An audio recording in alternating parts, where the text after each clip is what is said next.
just after 4 o'clock in the morning, and I'm heading up north at the moment on a 2-week wild dog trapping exercise. We're nearly at the property now. Started off early yesterday morning, threw my swag out last night on top of one of the ranges between the properties, and yeah, after a long drive we're nearly there. Now what we've come up to do is trap wild dogs or dingoes.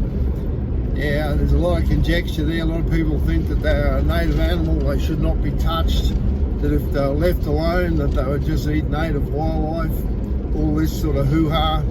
But the truth is, these animals, most of them are crossbred, a result of animals that have been dumped out in the bush, dogs from the city being dumped out here. And there's some purebred animals amongst them, but the truth is that they kill a lot of calves, a lot of sheep. They have a huge impact on landowners, and if you want that mutton and that beef available to you in the grocery store when you go there, if you love eating it, you've got to realise that landowners have to survive up here, and they've got to be able to keep their stock in a safe condition. So it's all about striking a balance. We don't hate these animals, we just realise that they've got to be kept under control. We've got to do it in the most humane, the most effective way we can.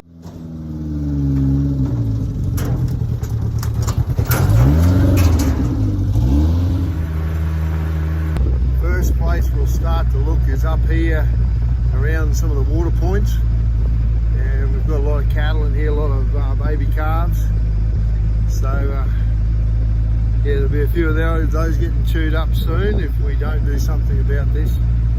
Conditions are fairly dry, there's a bit of water up in the hills, so not all the dogs will be down here, but should be a lot of young dogs kicking around.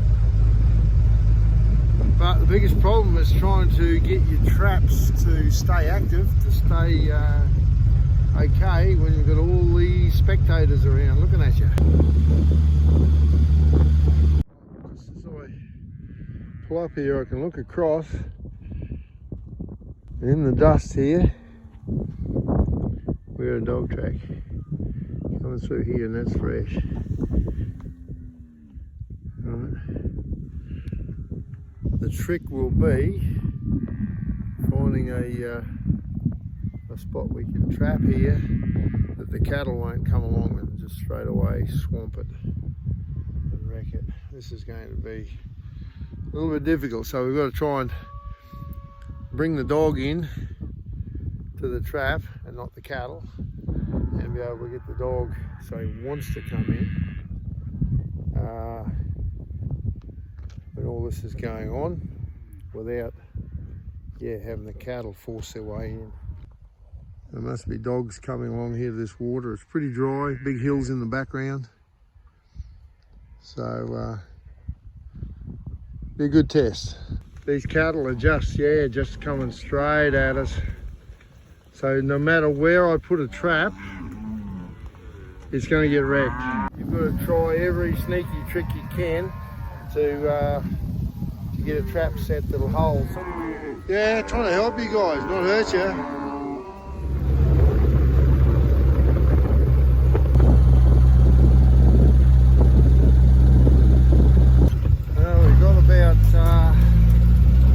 About a dozen traps in for the morning.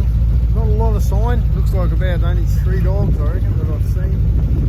But yeah, we'll see if we can get them in a step here now. We'll see if we can get them interested, and yeah, see what happens over the next couple of days. Here we go. Here's some traps straight up the road here right now. Alright, we're coming up to the first trap set here. Swapped over dogs. Grabbed a little bit to snack on it. We're going to have a look, aren't we, Robbie? There's 2 traps there. One there and one there, both on different drags. Just thinking if we've got a hawky dog, a dog that doesn't want to play ball, he might be sniffing at one, and we'll catch him in the second one. You're getting the chance to go for a drive, aren't you? Hey? Good boy, Rob. And Waylon. Yeah, good dogs. We've got two more trap sets up here. See kangaroo marks on the road, but no dogs.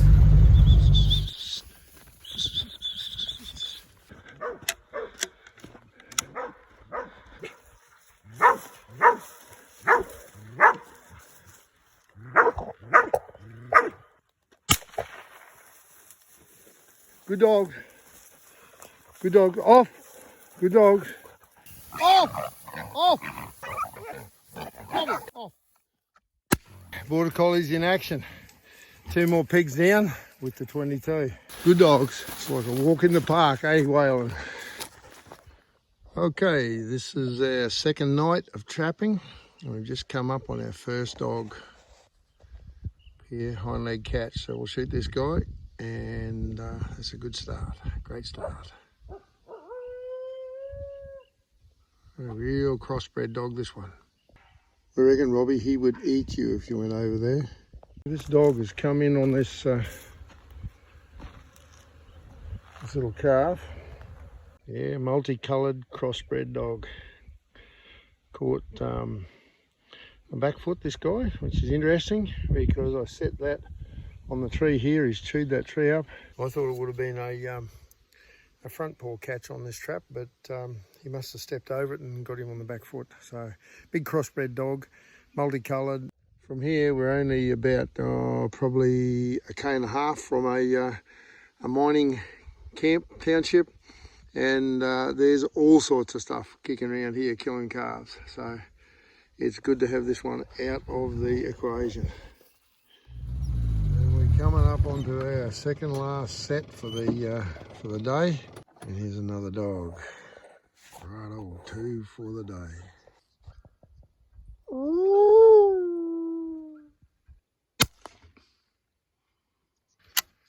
Okay, well it's yeah, 2 for the day so far, and Robbie, don't look so worried, mate. It's dead, you're not, you win. And this one just scratched out one of my traps back here, and 2 traps further up, we've got it. Very good. Well, we're on our way home, and I thought I wouldn't get a chance to check this trap, but here's another dog. This is 3. It's a big bitch, big.